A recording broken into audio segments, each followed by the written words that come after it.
সম্মানিত শ্রোতা, আজকে আমার আলোচনার বিষয় হলো শিরক বা অংশীদার সম্পর্কে। শিরককে সৃষ্টিকর্তা সবচেয়ে বড় পাপ বলেছেন, তার কিতাবে একে ক্ষমার অযোগ্য অপরাধও বলেছেন।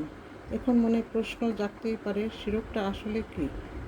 শিরক প্রসঙ্গে পবিত্র কোরআনে একাধিক আয়াত রয়েছে, তবে আজকে আমি আলোচনা সংক্ষিপ্ত করার জন্য সূরা লুকমান হাকিমের 31 নং সূরার 14 নং আয়াতের কিছু অংশ আলোচনা করছি। সেখানে আল্লাহ রাব্বুল আলামিন বলেছেন,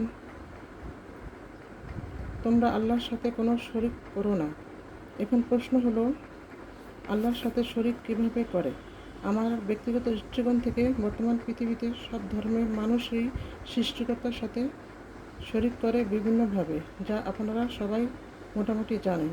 কিন্তু আমরা মুসলিমরা কিভাবে আল্লাহর সাথে শিরক করি সে সম্পর্কে কিছু বলতে চেষ্টা করব।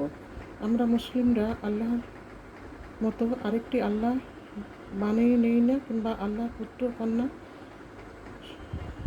বানিয়েও তাকে শরিক করি না।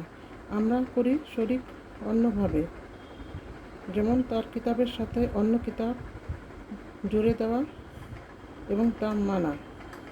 আল্লাহর কিতাবের যে ল অ্যান্ড অর্ডার রয়েছে তার বাইরে যাওয়ার কোনো সুযোগই নেই। এ প্রসঙ্গে আলোচনার শুরুতেই কোরআন থেকে বলেছি।